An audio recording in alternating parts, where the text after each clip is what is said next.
Even before the Noctis Eterna, with the birth of the Great Rift in the year 999 of the 41st millennium, Ultramar faced numerous dire threats.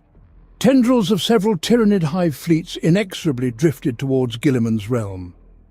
The arch-arsonist of Charadon, a prominent Orc warlord, led a massive war from his anarchic domain, aiming to overrun the Ultramarines' eastern defences.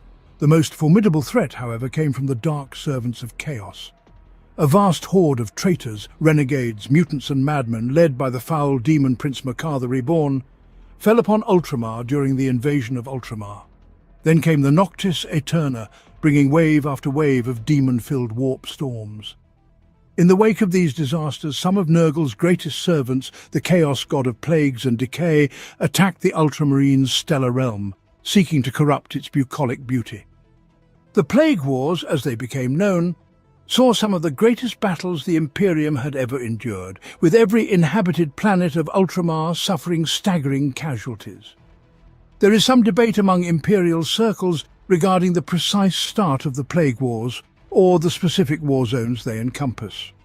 As with all of Nurgle's works, this sprawling conflict has waxed and waned, experiencing periods of festering incubation and temporary remission before flaring to life again just as the Imperium's warriors believed victory was within reach.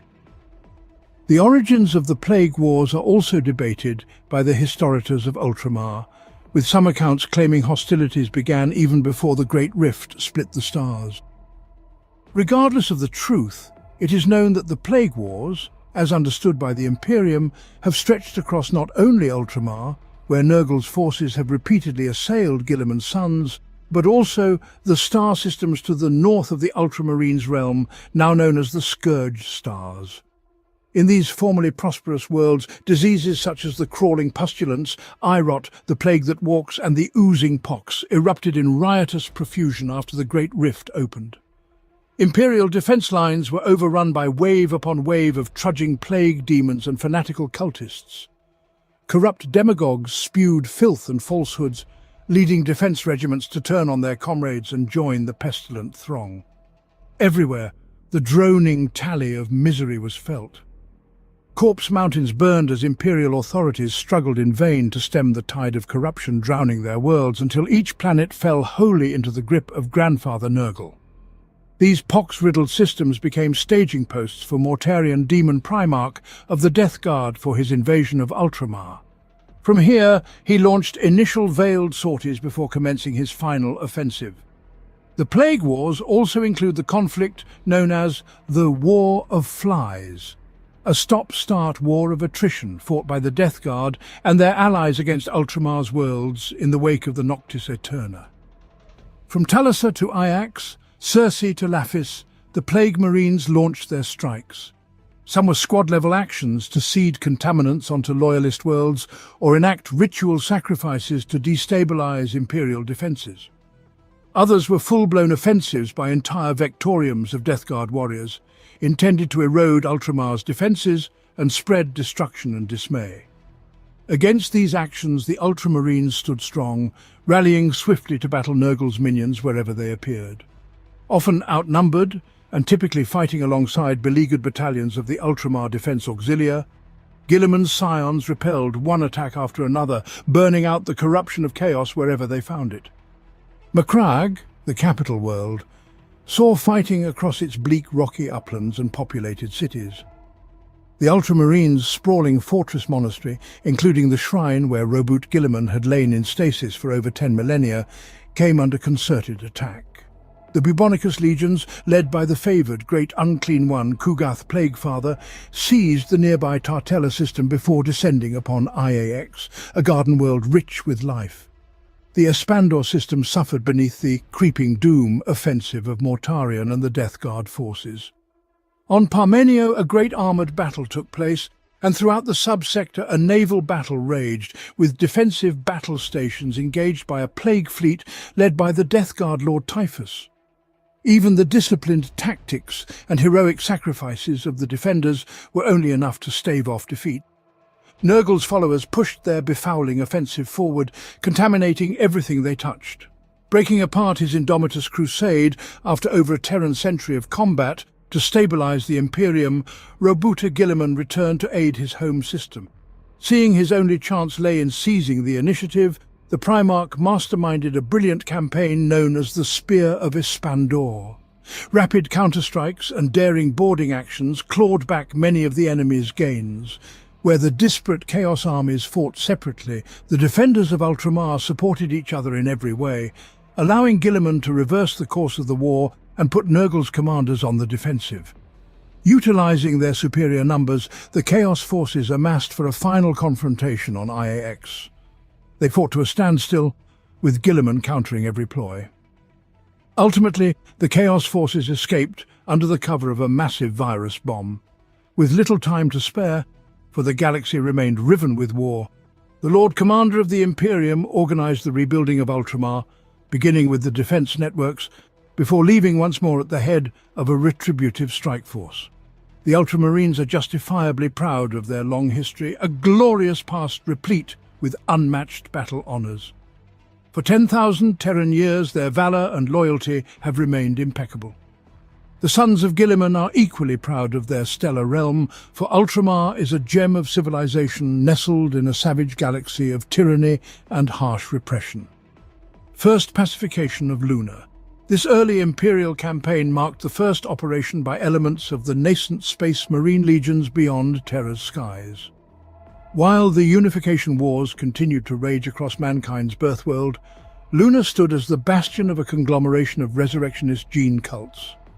These Selenar gene cults believed human nature was fractal, fractured and transcendent, with each cult clinging to different archetypes. Members were created by the Selenar gene rites, according to ancient formulae from the Dark Age of technology, and were repeatedly resurrected to distill the true personification of a single human archetype. In their subterranean complexes, these cults were powerful, insular, and resistant to the Imperial truth. Normally, the Imperials would obliterate such factions as they had done with other Terran states refusing the Emperor's rule. However, the Selenar gene cults possessed something the Imperium needed, complicating the situation. Despite Imperial entreaties for alliance, the Selenar responded with silence. As Imperial threats increased, the Selenar prepared for war. Finally, the Emperor ordered Luna to be pacified by force, with the Selenar's beliefs to be cast down and their gene craft harnessed for the Imperium. The Emperor tasked 3 of his newborn Space Marine legions with this operation, which some chroniclers consider the first true battle of the Great Crusade. The combined forces of the 7th Legion, 13th Legion, and 16th Legion, later known as the Imperial Fists, Ultramarines and Lunar Wolves, launched from Terra in a burst of rocket flames. The 16th Legion, chosen as the vanguard, deployed its full strength. Cutting power to their assault craft, the Astartes of the 16th Legion drifted silently toward Luna like arrows in the night. As the 7th and 13th Legion's smaller assault waves approached the airless world, Luna's surface defenses lashed out at the incoming Imperial force. The 16th Legion's unseen assault craft struck their targets like a dagger in the dark. Within 6 hours of the first shot, Luna was pacified and brought into Imperial compliance, marking the Imperium's first off-world conquest. Facing annihilation, the surviving Selenar cultists surrendered, transmitting a plea to Terra to call off his wolves. Broken and humbled, the enslaved gene rights of Luna helped forge the next generation of Space Marines for the conquest of the stars. Thus, the 16th Legion earned their name, the Lunar Wolves. Osiris Rebellion. For unknown reasons, the 11 star systems of the Osiris cluster declared independence from the Imperium. The 13th Legion's 12th Expeditionary Fleet was dispatched to quell the rebellion. However, intelligence failures turned what was expected to be a swift victory into a protracted battle against the previously unknown Xenos threat, the Osiran Cybrid Xenoforms. These vile aliens drove the human population to attack the Legionis Astartes en masse. After sustaining heavy losses, Legion Commander Gren Vasotho ordered a withdrawal and was lost along with the 13th Legion flagship, Zethaln's Thunder. Command fell to First Captain Marius Gage. The Osiris cluster was then blockaded. A year later, the 12th Expeditionary Fleet returned, heavily reinforced by the Solar Armada, elements of the 18th Legion, and specialist anti-psyker cadres from Terra. They found the worlds either wastelands of unburied dead or in turmoil and civil strife. Discovery of Primarch Reboot Guilliman. After a 5-year sojourn across the realms of Ultramar, the Emperor of Mankind arrived at the 500 Worlds and its capital, Macragge, to reunite with his lost son, Reboot Guilliman. Impressed by Guilliman's organizational skills, strategic planning, and the ordered realm he had established, the Emperor quickly passed command of the 13th Legion to Guilliman, who reforged it into his own and renamed it the Ultramarines. The Ultramarines' forward base was relocated to Macragge. The Primarch quickly assimilated the many wonders of the Imperium and diligently set about his new role. Genocide of the Osiran Cybrids. A subfleet of the 12th Legion, led by Praetor Erad Krug, was engaged in battle against Orc raiders from the Glortian Empire near the Eurydice terminal on the southwestern frontier of the Great Crusade. Amidst this conflict, a mysterious third party, the deadly Osiran Cybrids, suddenly attacked. These nightmarish Xenos teleported aboard the Warhound's vessels. The Warhounds survived only due to their savage tenacity, losing dozens of ships, while hundreds of Orc vessels were destroyed. Upon learning of this, Primarch Guilliman ordered the Warhounds to hold their position and, if possible, track the Cybrids' vessels to their source. The Ultramarines dispatched a powerful retribution fleet to join the Warhounds at the Eurydice terminal. Together, they systematically wiped out the Cybrids, whose slave armies perished with them. The remaining Glortian Orcs were also swiftly defeated and driven into the outer darkness. The blood price of the battle was high, but the Ultramarines deemed it a necessary price for avenging their earlier defeat nearly 6 decades prior. The fall of the Lords of Gardinal. The Gardinal was a solar empire of 11 inhabited worlds on the edge of the Dominion of Storms to the galactic east. This empire possessed considerable military might, enough to give even the expeditionary fleets of the Great Crusade pause. Initial negotiations with the Thousand Sons went well, but the Thousand Sons detected a psychic attempt to subvert the Imperial emissaries. The nearby Ultramarines' 413th Expeditionary Fleet, commanded by Master Ulan Cicerus of the 15th chapter, intervened militarily. However, their gains were stalled by the superior defences of Gardinal Prime, which employed powerful STC weaponry and vehicles. A blockade was established. The stalemate was broken by a new war host led by the Iron Hands and the Emperor's Children legions. The Emperor's Children launched a diversionary attack, while the Iron Hands led a relentless assault on the world. The Ultramarines requested to lead the final assault on the capital city to restore their lost honour, paying a steep blood price. After the Iron Hands fleet left the Gardinal system, the remaining worlds surrendered unconditionally. Though initially faced with famine and hardship, Gardinal soon became a valuable and compliant addition to the Imperium. Compliance of Tarsis. The Ultramarines Legion carried out this imperial compliance on the world of Tarsis against unknown assailants. During the assault, Primarch Reboot Guilliman was attacked by a mysterious assailant but was saved by a native soldier. In a supreme display of humility, Guilliman bent his knee before the soldier and vowed that the Ultramarines would aid Tarsis whenever needed. In gratitude, the planet renamed itself Tarsis Ultra in honor of its saviors, and a temple in the capital city of Erebus displayed the Tarsis fresco, a mosaic of enormous proportions depicting events of the Great Crusade. Testra compliance. Testra was part of a close alliance of totalitarian colonies known as the Conservation, resistant to imperial authority. This alliance had survived the age of strife through relative good fortune and rigid eugenic control, dividing its population into highly stratified castes enslaved to their civilization's greater needs. For the Imperium, the Conservation's worlds represented a prize to liberate nearly 11 billion humans. Once the Imperium's emissaries were rejected and fired upon, the Conservation prepared for violent defense. War Master Horus diverted forces from 2 expeditionary fleets commanded by Reboot Guilliman and Alfarius to bring the Conservation to heel. The Ultramarines engaged and conquered the Outer Worlds, pinning down mobile military assets. Alfarius's Alpha Legion did not immediately attack, but instead launched probes and raids, causing frustration for Guilliman. Guilliman openly berated Alpharius, demanding cooperation and offering command, which Alpharius ignored. Through Alpharius Omegon's tactical brilliance, the Alpha Legion employed deceptive tactics, appearing as spectres and causing confusion among the Testrans. When the assault came, it struck from 100 vectors, causing sabotage and chaos.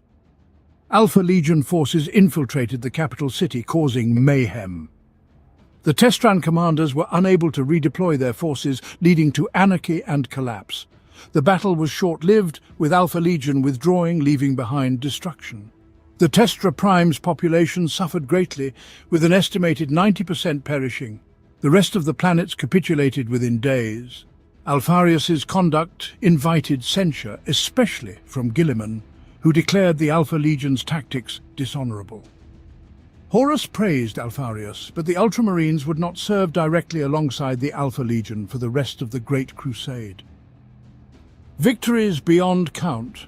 Under the leadership of their exceptionally efficient Primarch, the Ultramarines achieved more triumphs and liberated more worlds than any other legion during the Great Crusade's decades following Guilliman's rediscovery by the Emperor. Planets captured by the Ultramarines benefited from Guilliman's genius in establishing self-supporting defense systems and governments, ensuring prosperous industry and trade.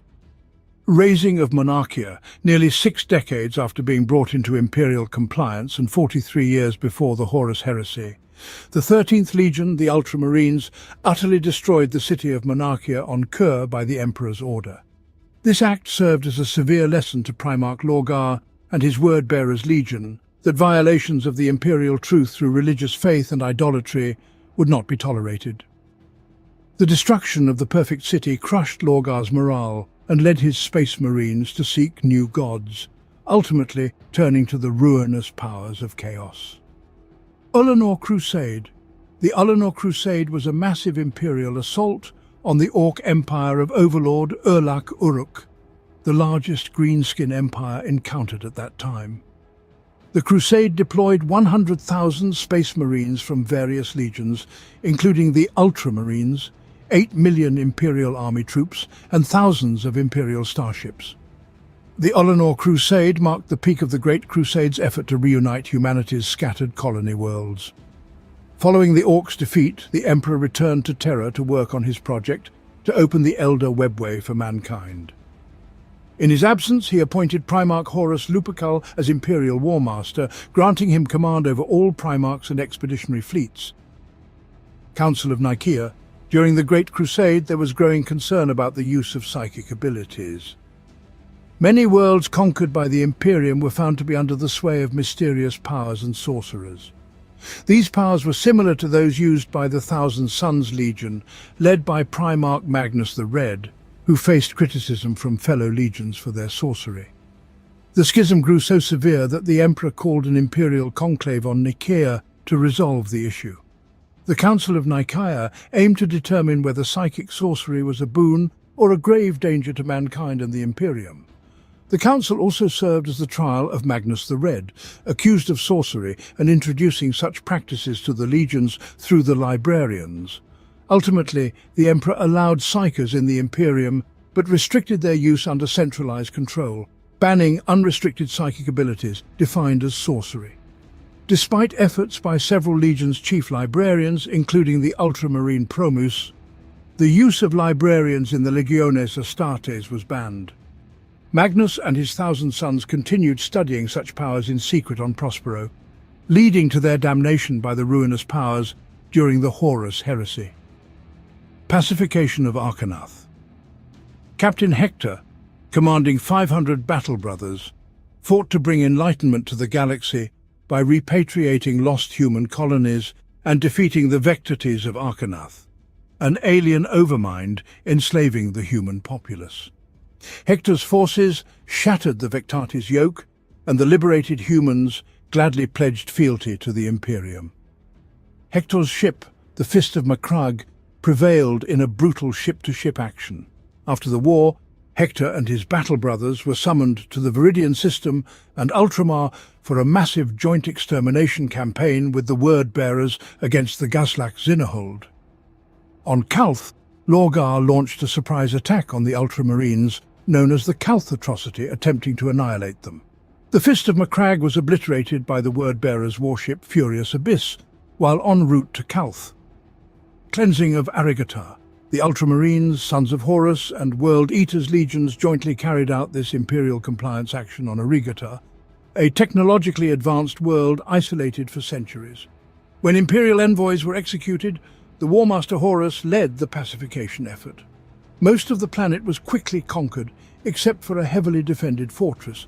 Horus ordered Angron of the World Eaters to take the citadel and kill only the leaders. Angron led a brutal assault, resulting in horrendous casualties. Eventually, a ramp of corpses allowed the World Eaters to breach the fortress, leading to a massacre. The Ultramarines were disgusted by the savage behavior and took over garrison duties after the Sons of Horus and World Eaters departed. Guilliman intended to confront his brothers about the massacre, but the Horus heresy erupted, confirming his worst fears. Destruction of the Furious Abyss. After the fall of the Orician technocracy and the securing of their rare STC templates, Lorgar, Primarch of the Word-Bearers, forged a clandestine alliance with the traitorous Fabricator General Kelbohal. He commissioned the Dark Mechanicum to construct 3 mighty vessels for his legion, with the Furious Abyss being the first of its kind. The rebellious Warmaster Horus secretly ordered the Word-Bearers to unleash their wrath upon their hated rivals, the Ultramarines Legion. The Furious Abyss was intended to play a crucial role in the Battle of Calth and the Traitor Legion's campaign to destroy the Ultramarines' capital world, Macragge. However, the existence of the mighty ship was discovered before it could reach its destination. A small ad hoc loyalist strike force led by Ultramarines Captain Lysimachus Cestus, consisting of legionaries from various legions, infiltrated the vessel. They sabotaged the ship's plasma generatorium, triggering a chain reaction that led to the vessel's destruction. Through the valiant sacrifice of these legionaries, the Furious Abyss was destroyed, thwarting the traitors' plan to cripple the Ultramarines Legion and destroy Macragge. Battle of Calth. The Battle of Calth, also known as the Calth Atrocity, was named by later Imperial scholars to describe the treacherous campaign carried out by the 17th Space Marine Legion, the Word-Bearers, during the early stages of the Horus heresy. This campaign, led by Primarch Lorgar Aurelian on behalf of Warmaster Horus, aimed to tie down the 13th Legion and prevent them from reinforcing the Loyalists as the traitor legions advanced on Terra. Kept far from Terra by the Warmaster's machinations, the Ultramarines were mustering on the agri-world of Calth, a key world in the realm of Ultramar meant to be a staging post to cleanse the eastern fringe of Orcs when they were attacked by their supposed allies, the Word-Bearers. The Traitor Legion wreaked havoc on Calth's orbital shipyards and triggered a disaster that caused the system's sun to emit deadly solar storms, scouring nearby planets and destroying Calth's atmosphere and verdant biosphere. The battle on Calth was forced underground into the planet's sprawling subterranean caverns and raged on for many years, even after the end of the heresy across numerous war theatres. After the Word-Bearers' attack, future generations of Calth's people were required to live deep underground in massive subterranean hive cities to escape their radiation-scorched, airless world. While the Ultramarines and their Primarch Roboute Guilliman survived the assault, the campaign effectively prevented the 13th Legion from participating in the Siege of Terra as Horus had planned. Shadow Crusade, enraged by the word. Bearers' betrayal and assault on Ultramar, Roboute Guilliman gathered what vessels he could spare after Corferon's ambush of the Legion fleet at Calth. Drawing additional numbers from the 1st Ultramarines relief fleet bound for Calth, Guilliman tracked Lorgar through the 13th Legion's astropathic choirs. After the Battle of Calth, the Word-Bearers, led by Lorgar, joined forces with Angron and his World Eaters to launch the Shadow Crusade against Ultramar's 500 worlds. Their goal was to spread the massive warp storm known as the Ruin Storm, conjured by the word-bearer's first chaplain Erebus at Calth, across the eastern fringe, effectively splitting the galaxy in half and preventing loyalist reinforcements as Horus advanced on Terra. The Shadow Crusade devastated 26 worlds before Guilliman's Retribution fleet caught up with the traitors above Angron's homeworld of Nuceria. The Ultramarines' warship Courage above all, Guilliman's temporary flagship, led a large void armada into the system. In the ensuing battle, the Ultramarines destroyed the word-bearer's flagship Fidelitas Lex and took the fight to the surface. There, the Ultramarines clashed with the World Eaters and word-bearers. Guilliman eventually confronted Lorgar in furious combat, but Angron intervened. Despite being seriously wounded, Guilliman managed to hold his own until Lorgar's incantation transformed Angron into a demon prince of Khorne, allowing Guilliman to escape. The Ultramarines retreated in defiant unity, leaving Nuceria battered and bloody. But their campaign against the two traitor legions ended, for a time. Establishment of the Imperium Secundus.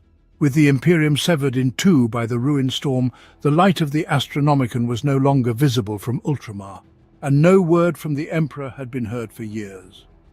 Roboute Guilliman declared the foundation of the Imperium Secundus to continue the fight against the traitors and secure the Emperor's work. When the Blood Angels arrived in Ultramar after escaping the Cygnus cluster, Guilliman proclaimed Sanguinius as the Emperor's rightful heir. The Dark Angels arrived shortly after, guided by the Pharos beacon on Sotha.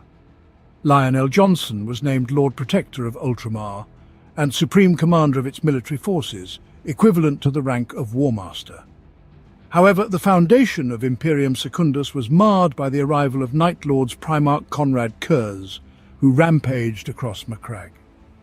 Guilliman and Lion confronted Kurz, but he trapped them with explosives. They were saved by the loyalist Iron Warriors Warsmith Barabbas d'Antioch, who pulled them to safety through a portal opened by the Pharaohs. Battle of Sotha. Sotha, near the edge of the galaxy's eastern fringe and Ultramar's domain, contained the Pharaohs, a massive Xenos-built beacon and route finder beneath Mount Pharos. This device permitted instantaneous communication across vast distances, even through the ruin storm. Following their defeat by the Dark Angels at Sagwalsa, remnants of the Night Lords followed the Pharos beacon to Sotha. They gathered intelligence and discovered the nature of the Pharaohs, launching a surprise assault on the lightly garrisoned world.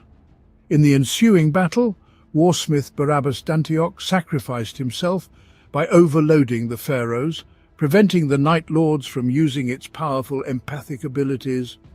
The far-reaching consequences of this action would not be realized for another 10 millennia. Capture and fate of the Night Haunter. While relentlessly hunting for the elusive Night Haunter, Lion and Guilliman clashed frequently over policies, particularly regarding the security of Imperium Secundus and how to handle rebels on Macragge, whom Lion believed were influenced by Kurz. Following a suicide bombing of an Astartes convoy, Lion imposed martial law on Macragge using the Eye Legion. Convinced that Kurz was hiding in the rebellious Illyrium region, Lion proposed a massive orbital bombardment to ensure Kurz's death. Facing opposition from Sanguinius and Guilliman, Lion deployed his legion's Dreadwing to flush out Kurz and the rebels instead. During an attack on Alma Mons, Lion finally cornered Night Lords Primarch, and the two engaged in a brutal confrontation. Lion emerged victorious, questioning Kurz about his betrayal of the Emperor, to which Kurz simply replied, "Why not?" Kurz explained that he was driven by an uncontrollable monster in his mind. Though Lion had Kurz at his mercy, he couldn't bring himself to kill his brother. Instead, he paralyzed Kurz by breaking his spine and brought him before Sanguinius and Guilliman for trial. At the triumvirate, Kurz defended his actions, arguing that he was merely acting according to his nature and had committed no crimes. He further sowed discord by accusing Lion of ordering an orbital bombardment against Guilliman's orders. Enraged, Lion attempted to kill Kurz but was stopped by Sanguinius and Guilliman, who broke Lion's sword across his thigh. Furious, Lion was dismissed by Sanguinius and banished from Imperium Secundus. The Dark Angels withdrew from Macragge shortly after. Reflecting on his past actions, including the banishment of Luther and the death of Nemiel, Lion decided to return to Macragge using the Tukulka engine. As Sanguinius prepared to execute Kurz, Lion and his lieutenant teleported into the chamber, halting the execution. Lion argued that Kurz's precognitive visions suggested that his death would come at the hands of an assassin sent by the Emperor, implying the Emperor was still alive. Sanguinius, recognizing the truth in Lion's reasoning, spared Kurz. Lion promised to act as Kurz's jailer. Second Siege of Chthoniya. A fleet of sons of Horus, known as the True Sons, along with traitor support elements, separated from Horus's armada and bypassed Sol to attack Chthoniya, the 16th Legion's homeworld. The Imperial Fist's garrison, supported by a small detachment of Ultramarines' 4th chapter, Aurorans, stationed at Astagar Garrison, were outnumbered and isolated, relying on the hope of relief from Terra. However, with the siege of Terra unfolding, the garrison was left to fend for themselves in a protracted and grinding war of attrition. The timely arrival of a large Dark Angels Legion fleet ultimately secured a Pyrrhic victory for the Loyalists. Chthoniya was destroyed and rendered a dead world, serving as a stark reminder of treachery's rewards. This action marked the beginning of the cohesion that led to the 4th chapter being split off during the second founding as the Aurora chapter. A return to honor? Archias Odenathus, a captain praetor of the Ultramarines' 10th chapter, rallied scattered Loyalist survivors across the Dominion of Storms in the galactic northeast and led them to Honorum. Unexpected and unlooked for, this Loyalist assault struck the Wordbearer's garrison like a thunderbolt. After 3 weeks of desperate fighting, the Wordbearer's requests for reinforcements were ignored by the War Master, who was focused on his push toward Terra. The Sons of Lorgar resorted to heinous tactics, unleashing demons, warp-tainted infiltrators, and terrors from the wars of Old Night. Driven by hatred, both sides fought past mortal endurance. When the last traitor fell, Honorum's grand cities were left in blasted ruins, contaminated by the fell powers and terrible weapons unleashed, blighting the planet longer than the memory of the wars which spawned them. In the aftermath of the Horus heresy, it is the consummate strategist Roboute Guilliman who directs the majority of the counterattacks to drive back the traitorous Chaos forces. The Ultramarines are the most numerous of the Loyalist legions at this time, with the others badly depleted, and Guilliman himself is everywhere, rallying the Imperial defenders and reinforcing them with his own warriors before moving on to the next battle zone. Not once do the Space Marines take a step back. So strong is their faith in the Imperium, the Emperor and the Ultramarines Primarch. Great Scouring. Emerging relatively unscathed from the Horus heresy, the Ultramarines Legion played a crucial role in the Great Scouring. This was the Imperium of Man's counter-offensive against the traitor legions of the slain War Master Horus, following the civil war after the Siege of Terra. Before being confined within the life support mechanisms of the Golden Throne, the Emperor pronounced judgment on the traitors. Declared excommunicate traitoris, they were to be driven into the warp rift known as the Eye of Terror, to be held for eternity. All records and memory of the traitor legions were to be erased from the Imperial archives. Worlds like Istvan, Fif and Davin were scoured clean of life, due to their corruption by Chaos. The traitor legions' associated troops, including those from the Dark Mechanicum and the Imperial Army regiments that had turned to Chaos, were to be destroyed or driven into the Eye. It would be as if the traitor legions had never existed. The fighting continued for another 7 years. The Loyalist Space Marine legions destroyed at the drop site massacre on Istvan V were slowly re-established, using the limited gene seed survivors had managed to escape with, though they were reformed as 1,000 Space Marine chapters, as per Guilliman's Codex, Astartes, after the second founding at the dawn of the 32nd millennium. Battle of Escrador. After Horus's death and during the Great Scouring, the Alpha Legion and Ultramarines clashed on Escrador. Roboute Guilliman faced his brother Primarch Alpharius, unaware that it was actually his twin brother Omegon who had assumed Alpharius's identity after Alpharius's death at the Battle of Pluto. Both struck each other simultaneously in a single decisive blow. Alpharius slumped to the ground, and the Ultramarines, exalted by their Primarch's victory, renewed their attack, cutting down every last Alpha legionary. However, their victory was short-lived, as the Ultramarines were harried by Escrador natives and Alpha Legion remnants. After a week of futile combat, Guilliman ordered an evacuation and bombarded the traitors from orbit. Despite Guilliman's protests about fighting dishonorable foes, the Ultramarines were soundly beaten by the Alpha Legion at every turn, despite Alpharius's death. Castigation of Colchis. Following the Horus heresy, the Imperium launched the Great Scouring to drive out the remaining traitor legions. Around 31st millennium, the Ultramarines took the fight to the word-bearer's homeworld of Colchis in retribution for the attack on Calth. They found a devastated world, its industry in ruins and its people clinging to civilization. Due to fears of chaos taint, the newly formed Inquisition ordered exterminatus. After a planetary assault, the Ultramarines' battle barge Octavius bombarded Colchis with cyclonic torpedoes, causing seismic activity that split the planet apart. Nothing now remains of Colchis, and its location is a closely guarded secret by the Inquisition. Battle of Thessaly. Rabut Guilliman continued to lead the Ultramarines after the heresy, guiding them for another century. His actions post-heresy solidified his legacy. During the Battle of Thessaly, Guilliman was mortally wounded by Fulgrim, now a demon prince of Slaanesh. Fulgrim stabbed Guilliman in the neck with a poisoned blade. The Ultramarines bore their Primarch away and interred him inside a stasis field in the fortress of Hera on Macragge, where he remained for 10,000 years until he returned on the eve of the Great Rift's birth. Reunited, a century-long period of anarchy was ended by the intervention of the Space Marines.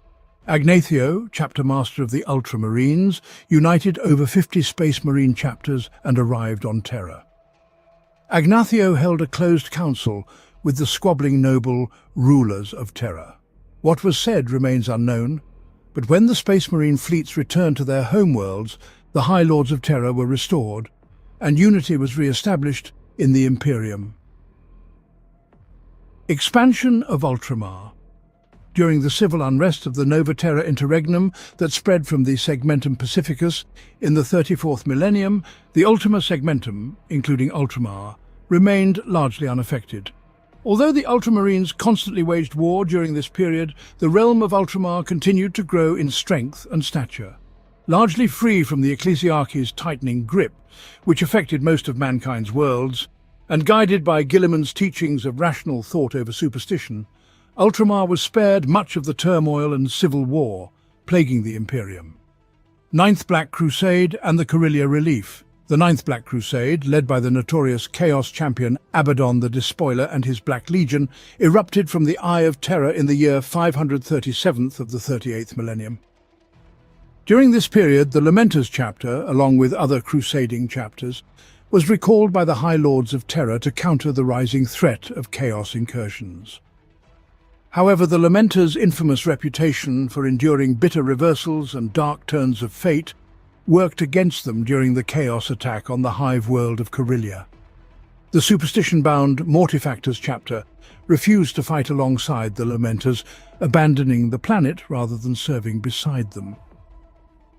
Unwilling to desert the hive world's population, the Lamenters held out alone against the Black Legion's onslaught for 6 solar weeks, suffering horrendous losses.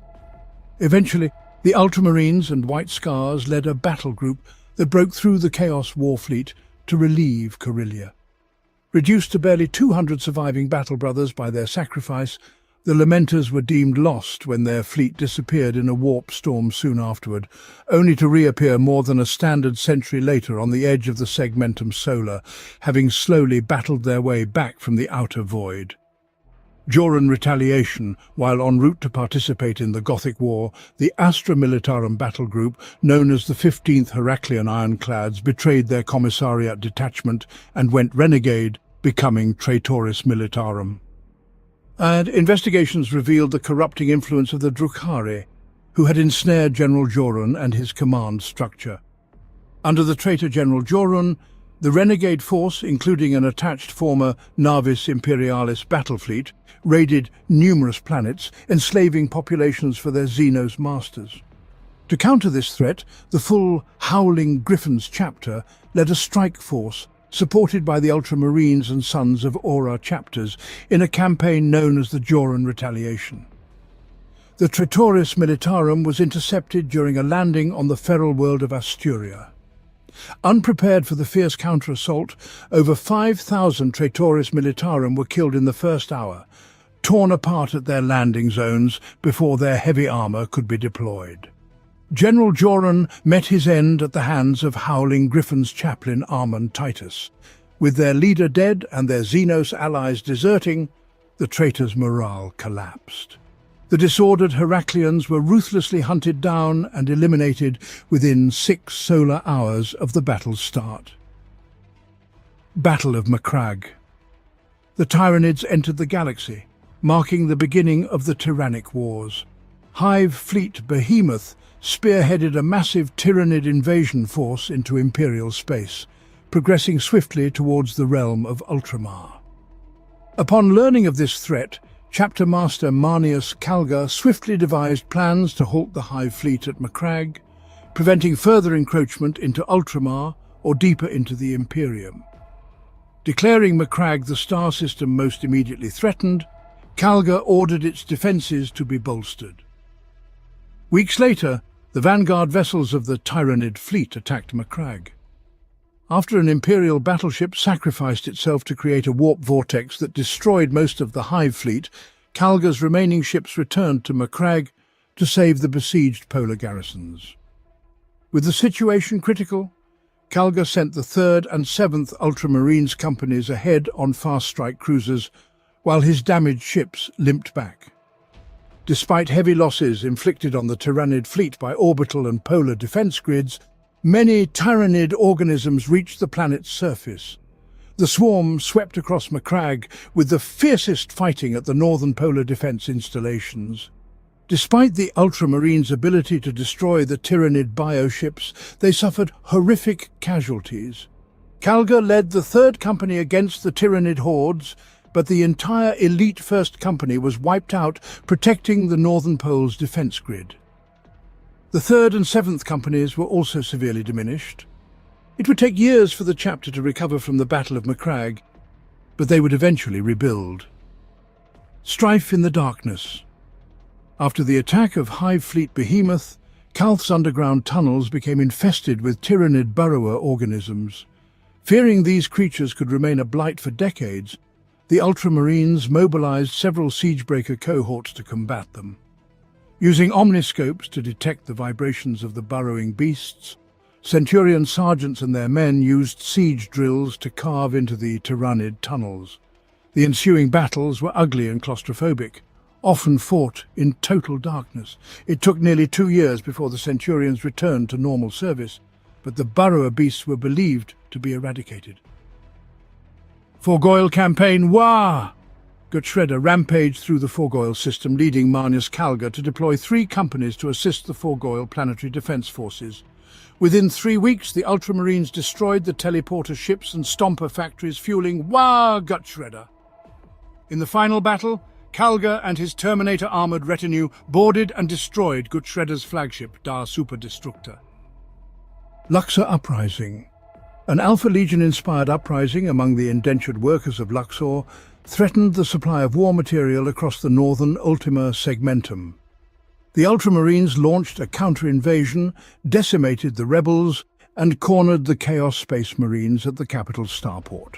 After slaying the traitors and rallying the loyal workers, the Space Marines and Loyalists joined forces to hunt down and destroy the last vestiges of the rebellion over the following months. The Ironblood Campaign. Warpsmith Greythax descended upon Ironblood with an army of demon engines, laying waste to everything in their path.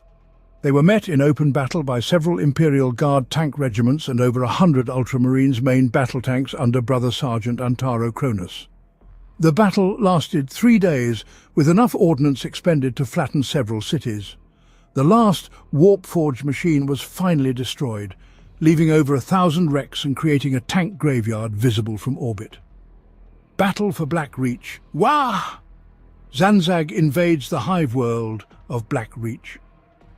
By the time Captain Cato Sicarius and the second company of the Ultramarines arrive in orbit, the Orcs, wielding devastating new weapons, have already overrun much of the planet.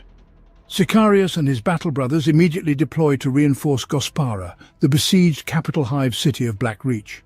The Ultramarines' drop pods land hard after an orbital bombardment, and in a brief but bloody battle, cast the Orcs from Gospara's walls before setting off in search of Zanzag himself. Captain Sicarius leads a deadly search and destroy mission, raising several Orc forts along the Black Wallow River, but Zanzag continues to evade him. When Sulphura Hive comes under attack from a massive Orc horde, Sicarius hands the hunt over to veteran Sergeant Toria Telion and his scouts. Telion soon discovers that the Orcs are transporting warriors and weapons across the Black Wallow River via crude submersibles and tracks them to a vast natural cave, Zanzag's base of operations. Sicarius gathers what forces can be spared and boards a Thunderhawk gunship to assault Zanzag's lair. The Orcs are taken completely by surprise by the speed and ferocity of the attack. Heavy bolter shells and Hellstrike missiles tear into their formation before they realize they are under attack. Within moments, the Thunderhawk's front ramp slams open, and Captain Sicarius leads his Space Marines into the heart of battle, striding forwards with bolters blazing. Scores of Orcs fall before they can mount a counterattack. Zanzag directs his boys' super weapons, but their shots prove nearly worthless against the inviolable armor of the Terminators at the forefront of the Ultramarines' assault. It takes an hour of bloody fighting to secure the cavern, but the Orcs are finally defeated when Sicarius cuts their warlord's head from his shoulders, ending the threat of Wah! Zanzag with a strike from his power sword. Battle of Aurar's Sepulchre. An Eldar emissary from the Bieltan craft world was sent to the imperial world of Comrath to negotiate with its planetary governor for the return of an ancient artifact from the tomb of Captain Aurar, known as the Scepter of Galaxian. When the governor refused, the Eldar emissary's pleas turned to threats of violence, leading to his execution. Foreseeing an attack, the governor requested aid from the Ultramarines. Eldar from Alatok and Iyandan craftworlds assaulted Comrath to recover the artifact within Aurar's sepulchre. Chapter Master Marneus Kalga led his entire chapter to defend the tomb. The Eldar's initial assault faltered as Kalga's Ultramarines executed disciplined bolter volleys and cut off their retreat with assault marines and land speeders. Despite relentless attacks, the Eldar could not overcome Kalga's tactical brilliance. A fresh assault, led by an avatar of Kaela Mensha Kane, nearly broke the Ultramarines' lines until Kalgar personally engaged the war god. Despite taking several blows, Kalgar ultimately struck down the avatar. With the fall of their war god, the Eldar retreated. Recognizing the threat would return, Kalgar had the Scepter of Galaxian moved to Makrag for better protection. Great Bastion of Andraxis. Chief Librarian Tigurius led an Ultramarine strike force to rescue a delegation of tech priests from an Orc invasion on the world of Andraxis. Within the Great Bastion, the tech priests had unearthed a force staff with the Electu recognition codes of Malkador the Sigillite. The Ultramarines' precise and furious strike was met with overwhelming Orc reinforcements. Outnumbered 50-1, Tigurius and his men were on the brink of defeat when the Legion of the Damned burst into real space, devastating the Orc forces. The Great Bastion was secured and the surviving Imperials evacuated. The force staff was recovered and revealed secrets about the Golden Throne's construction and the Emperor's sacrifice, remaining with Tigurius to this day. Damnos Incident, the Ultramarines' second company under the command of Captain Cato Sicarius, rescued survivors from the doomed world of Damnos, an Imperial civilized world and mining world that was also a Necron tomb world. The Necrons awakened and launched a massive assault on all life on the planet's surface. Despite the efforts of Damnos's planetary defense force and Imperial Guard regiments, they were unable to defeat the cybernetic Xenos. The Ultramarines made a valiant stand at the planetary capital city of Kellenport. holding the Necrons back as the evacuation of the planet's imperial population proceeded during what became known as the Damnos Incident. Chief Librarian Tigurius was found wherever the Ultramarines were hardest pressed, using his psychic powers to shatter the advancing Necrons and summon shields to protect their prey. Venerable Dreadnought. Agrippin also performed heroic deeds, holding Kellenport's western gate alone for 3 hours and obliterating all who opposed him. By the time Kellenport's defenders were driven back to their last bastion, only 40 Space Marines and 20 Imperial Guardsmen remained. Agrippin was lost in the final moments, his frame pinned by a dozen streams of Gauss weapons fire. As Thunderhawks carried Tigurius and the last survivors to safety, Agrippin's fusion reactor exploded, destroying the spaceport and every Necron within it. Second Tyrannic War and the Battle of Icar 4. The Ultramarines quelled a rebellion on the industrial world of Icar 4, only to find themselves defending against Hive Fleet Kraken. Accompanied by Chaplain Orton Cassius and veterans from the First Tyrannic War, Calgar launched an assault that severed the Tyranids' synaptic control through the hive mind. Cassius led his brothers with great fury. Calgar, having narrowly escaped death at the hands of the Swarm Lord during their confrontation on Macragge, faced the genetic reincarnation of the beast and triumphed, slaying it with his bare hands. However, their victory came too late to save the planet, which the Tyranids had already reduced to a smoking charnel house. The hive mind reabsorbed the Swarm Lord's consciousness, learning from its defeat. Elsewhere, the elder craft world Eandon was ravaged by the Kraken. 2 Space Marine chapters, the Scythes of the Emperor and the Lamenters, were nearly wiped out, and hundreds of Imperial worlds were lost before the incursion was blunted. Liberation of Graia. The Forge world of Graia in the Segmentum Tempestus, home to the Titan Legion Legio Astroman, the Morning Stars, faced an assault by Orc-Wach Grimskull, numbering over 1 million greenskins. The Astra Militarum's 203rd Cadian Shock Troops Regiment was sent to reinforce Graia, but could not stem the tide. The Adeptus Mechanicus feared the Orcs would capture Graia and its Battle Titan manufacturing facilities. The Ultramarines dispatched the 2nd Company, commanded by Captain Titus, to assist. Titus launched an assault on the Orc flagship in orbit, hoping to kill Warboss Grimskull. When this failed, Titus and 2 command squad members landed on the planet, battling Orcs and unmasking a plot by Chaos Sorcerer Nemeroth to use Graia's technology to become a Demon Prince. Titus killed Grimskull in single combat, ending the Orc threat, and defeated Nemeroth as he began his ascension, banishing his soul to the warp. The Bloodravens and Black Templars chapters then arrived to help secure Graia. During this campaign, Titus's disregard for the Codex Astartes and resistance to chaos sorcery led his subordinate Leandros to report him to the Inquisition. Inquisitor Thrax took Titus into custody for interrogation.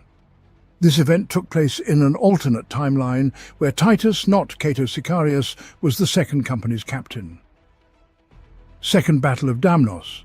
Despite efforts to suppress knowledge of the Necron's return, word of the Ultramarines and Imperial Guard's defeat at Damnos spread across the galaxy. Reports eventually reached Terra, where the Fabricator General and High Lords decreed the Ultramarines must return to Damnos to eradicate the Necron threat. 25 years after the Damnos incident, this order reached Macragge via Deathwatch Squad Lazarius. Chapter Master Marneus Calgar was displeased, but knew the Necrons must be defeated. Calgar announced that the Ultramarines' 1st, 2nd, 3rd, 5th and 6th Companies, along with elements of the 10th, would return to reclaim Damnos. Captain Cato Sicarius trained intensely for the assault. Over 500 Space Marines and numerous Imperial Guard regiments assembled for the mission. Sicarius was granted a vortex grenade by Deathwatch Sergeant Davian Imocles. Upon arrival, Calgar employed ruses to land his forces. Despite heavy fire, the Astartes fleet launched drop pods, leading to a fierce battle against the Necron tomb world. They targeted the Necron power grid and a Tesseract vault containing a Catan. Calgar's unconventional tactics and Sicarius's vortex grenade destroyed the vault, banishing the Catan. The Imperial forces then eradicated the remaining Necrons, reclaiming Damnos. Invasion of Ultramar. Amidst the 13th Black Crusade, the realm of Ultramar faced an assault from Chaos forces in the invasion of Ultramar. Demon Prince Makar, the Reborn, within the body of a former Ultramarines dreadnought, led the attack on Talasar. Iron Warriors Warsmith Honsau led assaults on Kalth, Espandor and Tarentus, while Quintan was invaded by the Bloodborne. Marneus Calgar dispatched reinforced battle companies to each threatened planet and chaperoned the second company to Talasar to face Makar.